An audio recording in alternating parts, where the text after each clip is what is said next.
Hello dear students, welcome again two YouTube learn English. তো যথারীতি আমি চলে এসেছি ইংলিশ অনার্স ফার্স্ট ইয়ারের জন্য একটি নতুন ভিডিও ক্লাস নিয়ে। আর এই ভিডিও ক্লাসে আমরা আলোচনা করব ফাইনাল এক্সামিনেশন 2024 এর জন্য ইংলিশ রাইটিং স্কিলস থেকে পার্ট সি এর জন্য কিছু ইম্পর্টেন্ট টপিক নিয়ে। তো ইতোপূর্বে আমরা ইংলিশ রাইটিং স্কিলসের পার্ট এ এবং পার্ট বি এর ইম্পর্টেন্ট কোশ্চেন্স দিয়ে দিয়েছি, আশা করি তোমরা সেগুলো পেয়ে গেছো। তো আজকে আমরা জানবো যে রাইটিং স্কিলসের যে টপিকগুলো রয়েছে সেই টপিকগুলোর মধ্যে কোন টপিকের কোন কোন কোশ্চেন্সগুলো বা কোন কোন বিষয়গুলো আমাদের আরো ভালো করে প্রস্তুতি নেওয়া প্রয়োজন। তো প্রত্যেকটা পেপারকেই আমি ধারাবাহিকভাবে তোমাদের সামনে উপস্থাপন করার চেষ্টা করছি। ইতোমধ্যে আমরা ইংলিশ রিডিং স্কিলসের সাজেশন দিয়েছি, এটার মাধ্যম দিয়ে আমাদের ইংলিশ রাইটিং স্কিলসের সাজেশন শেষ হবে। এবং পরবর্তী ভিডিও ক্লাসগুলোতে আমরা চেষ্টা করবো আমাদের যে পরবর্তী টপিকগুলো রয়েছে, যেমন introduction to poetry, introduction to pros, এবং সাথে সাথে যে তোমরা যেগুলোকে নন মেজর বলে থাকো, ইন্ট্রোডাকশন টু পলিটিক্যাল থিওরি বা ইন্ট্রোডাকশন টু সোশিওলজি এবং ইন্ট্রোডাকশন টু সোশ্যাল ওয়ার্ক, এগুলোরও পার্ট ভিত্তিক সাজেশন এভাবে আমাদের ফেসবুক পেজ এবং ইউটিউব চ্যানেলে দেওয়া হবে। তোমরা অবশ্যই সেখান থেকে সংগ্রহ করে নিবে এবং সেভাবে তোমরা তোমাদের প্রস্তুতিকে নিবে। তা চলো আমরা দেখে নিই ইংলিশ রাইটিং স্কিলসের পার্ট সি এর জন্য আমাদের কোন কোন টপিকগুলো কিভাবে পড়া উচিত। ওকে, তো ডিয়ার স্টুডেন্টস, তোমাদের যে সিলেবাস আছে সেই সিলেবাসে দেখবা যে ইংলিশ রাইটিং স্কিলসের জন্য এইভাবে কিছু টপিকের কথা বলা আছে। কেমন? প্যারাগ্রাফ, এসে, রিপোর্ট, লেটার, এবং সাথে রয়েছে কিছু সিচুয়েশনাল রাইটিং যেমন notice, memo, notes, press release এবং মিনিটস। তো এখানে যদি আমরা আলাদা করে দেখি তাহলে টোটাল 10টি কিন্তু টপিক হয়। তো এই 10টা টপিকের পার্ট এ এবং পার্ট বি এর কোশ্চেন্স গুলো কিন্তু আমরা অলরেডি পেয়ে গেছি, তাই না? কিন্তু এই পার্ট সি এর জন্য আমরা কিন্তু এই 10টা টপিক থেকেই পড়বো না। এর ভিতরে 3টা থেকে খুব একটা ব্রড কোশ্চেন আসে না, যেমন হচ্ছে তোমার ইন্ট্রোডাকশন টু রাইটিং প্রসেস বলে যে টপিকটা ছিল, এবং শেষে তোমার হচ্ছে মিনিটস এবং নোটস। এগুলো থেকে খুব একটা ব্রড কোশ্চেন দেখা যায় না। তবে নোটিস, মেমো, প্রেস রিলিজ, এইগুলোর যে আরো যে 7টা টপিক রয়েছে সেই টপিকের উপরে ব্রড কোশ্চেন ঘুরে ফিরে আসে। তো আমরা যদি 2023 সালের কোশ্চেন গুলো একটু দেখি পার্ট সি এর জন্য, সেখানে আমরা বুঝতে পারবো যে আসলে কি কি এসেছিল। দেখো, একটা প্যারাগ্রাফ এসেছিল, সেটা হচ্ছে on the study of poetry. Human ভ্যালুজের উপরে এসে এসেছিল। দেখো, অ্যাপ্লিকেশন এসেছিল একটা, এটা একটা, একটা হচ্ছে হেড অফ দ্য ডিপার্টমেন্টের কাছে আর একটা হচ্ছে প্রিন্সিপাল স্যারের কাছে। মানে এখানে তাহলে আমাদের অ্যাপ্লিকেশন থাকছে দুইটা এবং পার্সোনাল লেটার হচ্ছে একটা। তো লেটার থেকে আমাদের টোটাল 3টা কিন্তু কোশ্চেন এসেছে। এছাড়াও নিউজ পেপার রিপোর্ট একটা এসেছে, আর প্রেস রিলিজ একটা এসেছে, আর মেমো এসেছে। তার মানে এখানে নোটিশ আসেনি, তাই না? তাহলে আমাদের যে টপিকগুলো আছে তার ভিতর থেকে দেখা যাচ্ছে লেটার থেকে 2টা বা 3টা কোশ্চেন প্রতিবারই আসে। তো এই প্রিভিয়াস কোশ্চেনগুলো তোমরা যদি একটু রিসার্চ করে দেখো, দেখবা যে এই 10টা টপিকের ভিতরে 3টা তো বাদ দিলাম, আরো যে 4টা রয়েছে যেমন প্যারাগ্রাফ, এসে, রিপোর্ট এবং হচ্ছে লেটার্স, এই 4টা থেকে প্রত্যেকবারই কোশ্চেন থাকে, মানে থাকেই এখান থেকে কোশ্চেন। তবে মেমো, নোটিস, প্রেস রিলিজ, এগুলো থেকে কখনো কোশ্চেন আসে, কখনো আসে না। তাহলে আমাকে বুঝতেই হচ্ছে যে কোনগুলো থেকে আমি পড়বো। আর আমাদের যে 10টি টপিক রয়েছে এই 10টি টপিকের মধ্যে 3টা তো আমরা এমনি বাদ দিচ্ছি। আরেকটা জিনিস আমি বাদ দিতে বলি, সেটা হলো এসে। কারণ এসেও কিন্তু একটু বড় করে লিখতে হয়, মার্ক কিন্তু এই 10। কারণ আমরা জানি এখানে টোটাল 8টি কোশ্চেন দেওয়া থাকে, তার ভিতরে যে কোনো 5টি কোশ্চেন আনসার করতে হবে, প্রত্যেকটার মার্ক হচ্ছে 10, সেই হিসাবে 50 মার্ক, তাই না? তো সেক্ষেত্রে আমরা যদি এসেটা বাদ দিই তাতে আমাদের কোনো ক্ষতি নেই, কিন্তু বরং এতে লাভ আছে, কারণ এসে অনেক বড় বড় পড়তে হয়, কখনো কখনো কমন আসে, কখনো আসে না। তো সেই ভিত্তিতে যদি আমরা এসে বাদ দিয়ে পড়ি তাহলে আমরা অন্যান্য বিষয়গুলোকে হয়তো ভালো করে পড়তে পারবো, বিশেষ করে লেটার। হ্যাঁ, 3টা থাকতেছে লেটার, তার মানে 3টা না থাকুক মিনিমাম 2টা করে কিন্তু লেটার থাকেই। সাথে তোমার প্রেস রিলিজ, নোটিস, মেমো, এগুলো যদি পড়ো তাহলে কিন্তু অটোমেটিক হয়ে যাচ্ছে, তাই না? দেখো, এখানে প্রেস রিলিজ এসেছিল, মেমো এসেছিল এবং রিপোর্ট এসেছিল, এই 3টা। তাহলে নোটিশ আসেনি, তার মানে এবার পরীক্ষায় কিন্তু নোটিশ আসার সম্ভাবনা রয়েছে, তাই না? তাহলে এইভাবে যদি তোমরা একটু বুদ্ধি করে কাজ করো তাহলে কিন্তু অল্প কোশ্চেন্স পড়েই কিন্তু আমরা ভালো মার্ক পেতে পারি।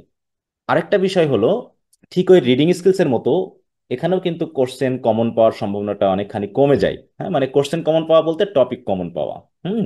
কারণ দেখা যায় যে 50-50 আর কি এ পর্যন্ত, যে কিছু কমন এসেছে, কিছু নতুন নতুন টপিক দেওয়া হয়, যেমন রিপোর্টের ক্ষেত্রে, তাই না?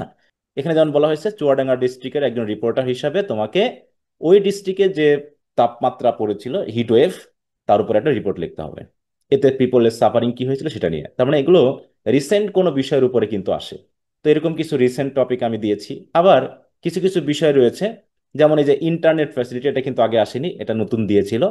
তারপরে হচ্ছে সায়েন্স ফেয়ার আগের আসা টপিক, তারপর সেফটি মেজার এটাও আগের আসা টপিক, তারপর হচ্ছে উইলিয়াম শেক্সপিয়ারের বার্থডে, এটা হয়তো উইলিয়াম শেক্সপিয়ার না থাকলে কাজী নজরুল বা রবীন্দ্রনাথের বার্থডে পালনের বিষয় আগে দেওয়া ছিল, সেখানে ঘুরিয়ে একটু কোশ্চেন এসেছে।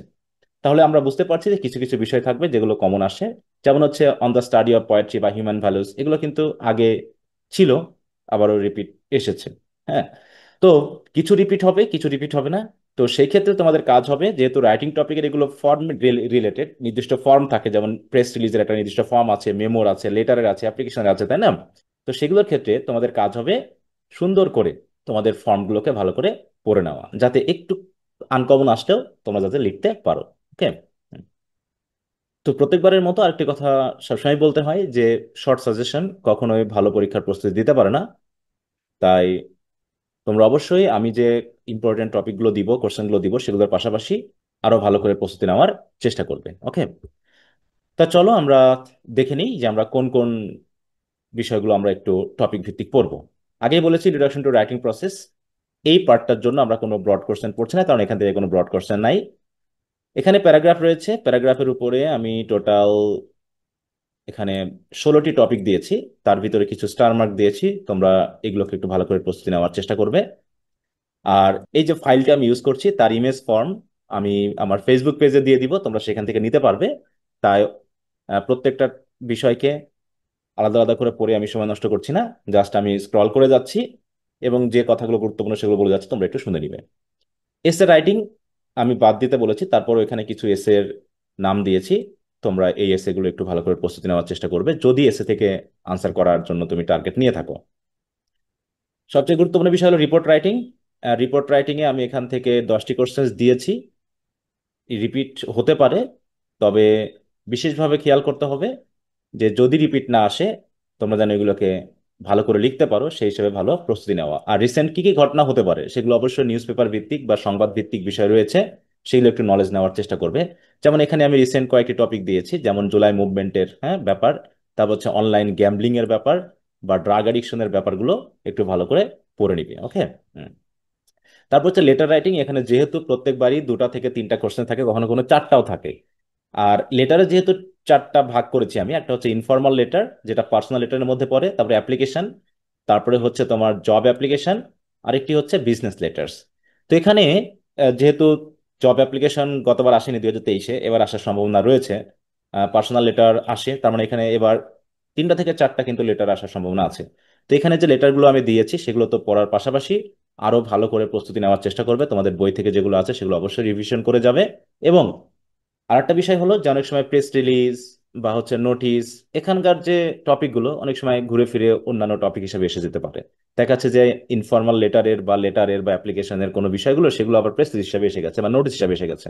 হ্যাঁ, তো এই জায়গাগুলোকে একটু মনোযোগ দিবে, যে টপিকগুলো ভালো করে পড়বে যাতে এদিক ওদিক হলে পরে যাতে তোমরা আনসার করতে। যেমন হচ্ছে টাইম ওয়েস্টিং অন ফেসবুক, এটা কিন্তু লেটার হিসাবে আসতে পারে, তারপর হচ্ছে রিপোর্ট হিসাবে আসতে পারে, নোটিশ হিসাবেও আসতে পারে, তাই না? কোনো না কোনো ভাবে কিন্তু এই টপিকগুলো ঘুরে ফিরে অন্য ফর্ম হিসাবে আসতে পারে। তো সেই জন্য ভালো করে একটু পড়ার চেষ্টা করবে। তারপর দেখো এখানে অ্যাপ্লিকেশন দিয়েছি, application head of the department বা আমি কলেজ রিলেটেড বেশি দিয়েছি, তার সাথে একটা আছে বাইরের সেলফোন ইউজের ব্যাপারটা। হ্যাঁ, তারপর হচ্ছে ক্যারিয়ার ফেয়ার, এগুলো আসেনি, এবার আসার সম্ভাবনা থাকতে পারে। তোমরা এগুলো পড়ে নিবা, আমি দিয়েছি এগুলো তোমাদেরকে, যাতে তোমরা এগুলোর উপর ভালো প্রস্তুতি নিয়ে থাকো। জব অ্যাপ্লিকেশন এখানে যেহেতু 4টা দিয়েছি, তারপরে জব অ্যাপ্লিকেশনের ফর্মটা ভালো করে পড়বা, কারণ জব অ্যাপ্লিকেশনে ঘুরে ফিরে একই রকম হয়, শুধু কোন পোস্টের জন্য চাকরির ব্যাপারটা আসতেছে এবং কোন কোম্পানি বা কোন ধরনের প্রতিষ্ঠানের ক্ষেত্রে, এই জায়গাগুলো একটু পরিবর্তন করতে পারলে কিন্তু হয়ে যায়। আরেকটা বিষয় হলো সিভি অ্যাড করা নিয়ে। অনেক সময় শুধুমাত্র তোমাদেরকে হয়তো দেখা যাচ্ছে সিভি না বলে শুধু কভার লেটার বলতে পারে। যদি কখনো শুধু কভার লেটার বলে, শুধু কভার লেটার লিখতে হবে, মানে অ্যাপ্লিকেশনটা। আর যদি ওর সাথে সিভি বলে থাকে, যে উইথ সিভি বা অ্যালং সিভি, তাহলে কিন্তু তোমাকে সিভি লিখতে হবে। যেমন প্রথম প্রশ্নটাই, যে as an applicant for the post of a professional officer in a রেপুটেড bank write a cover letter, এখানে কিন্তু সিভির কথা বলেনি। কিন্তু যখন শুধু কভার লেটার বলবে না, মানে তোমাকে সিভি সহ তোমার কভার লেটারও লিখতে হবে, তো হয় এখানে উল্লেখ করে দিবে সিভি সহ, অথবা কিছুই বলবে না, জাস্ট বলবে একটা চাকরির দরখাস্ত লিখো। তার মানে যখন শুধু চাকরির দরখাস্ত লিখতে বলবো তখন তোমাকে কভার লেটার এবং সিভি উভয়ই কিন্তু দিতে হবে। ওকে। এরপর হচ্ছে বিজনেস লেটার, গতবার আসেনি, এগুলো খুব রেয়ার আসে। তারপর একটু খেয়াল করো, যে এগুলো যেহেতু কমন পাওয়ার সম্ভাবনাটা কম, এখানে দুটা দেওয়া আছে, এই দুটার মডেল একটু ভালো করে পড়ে নিবে, যাতে অন্যান্য টপিকগুলো আসতে পারে তোমরা লিখতে পারো। বিশেষ করে ধরো অনলাইন বিজনেস আছে, তাই না, বা কোনো অনলাইনে কোনো পণ্য কেনা বেচার ব্যাপার থাকতে পারে, এই জাতীয় জিনিসগুলো এখন কিন্তু অনলাইন বিজনেস লেটার হিসাবে আসতে পারে। ওকে। এবার হচ্ছে নোটিশে চলে আসলাম, এটার একটা টপিক। নোটিশ যেহেতু এবার পরীক্ষাতে আসেনি 2023-এ, তো 2024-এ আসার সম্ভাবনা রয়েছে যথেষ্ট পরিমাণে। তো এখানে যেগুলো দিয়েছি সেগুলো পড়ার পাশাপাশি আরো বাড়তি কিছু টপিক তোমরা অবশ্যই ভালো করে জেনে নিবে। ওকে। এরপর হচ্ছে মেমো রাইটিং। এখানে মেমো দিয়েছি আমি 5টি। মেমোর ফর্মটা ভালো করে পড়ে রাখবে। মেমো থেকে প্রায় কমন আসছে বা রিপিট হয়েছে, এবারও রিপিট হয়েছিল 2023 সালে, 2024 সালে রিপিট হওয়ার সম্ভাবনা থাকতে পারে। তবে যেগুলো দিয়েছি সেগুলো ভালো করে প্রস্তুতি নিবে এর ফর্মটাকে ভালো করে বুঝে নেওয়ার জন্য। ওকে। তারপর প্রেস রিলিজ, এটাও ফর্ম রিলেটেড। ফর্মটা যদি ঠিকমতো একটু ভালো করে পড়ে নিতে পারো, তাহলে এর যে টপিকগুলো আছে সেই টপিক অনুসারে কিন্তু একটু ভিন্ন আসলেও তোমরা লিখে দিতে পারবে। হ্যাঁ, এখানকার ফরম্যাটগুলো অনেক বেশি জরুরি। আর প্রেস রিলিজের যে ফরম্যাট সেগুলো আমি দিয়ে দেওয়ার চেষ্টা করব, বা অন্যান্য যে সকল নোটিশ বা মেমোর যে ফরম্যাট রয়েছে সেগুলো আমি দিয়ে দেওয়ার চেষ্টা করব, তোমরা অবশ্যই ভালো করে পড়ে নেওয়ার চেষ্টা করবে। ওকে। তারপরে যে নোটস এবং মিনিটস, বাকি দুটো টপিক রয়েছে, এখান থেকে আমি কোনো ব্রড কোশ্চেন দেই নাই, কারণ এখান থেকে আসেও না, বা আসলেও লেখার প্রয়োজন নেই। তো ডিয়ার ফ্রেন্ডস, এই হচ্ছে আমাদের আজকের মতো আলোচনা। তো পরবর্তী ভিডিওতে আমরা ইন্ট্রোডাকশন টু পোয়েট্রির পার্ট এ এর জন্য কিছু গুরুত্বপূর্ণ ব্রিফ কোশ্চেন্স নিয়ে আলোচনা করব। তো সেই ক্লাসও তোমাদের সাথে আবার কথা হবে। এই কামনা নিয়ে আজকের মতো শেষ করছি। বাই।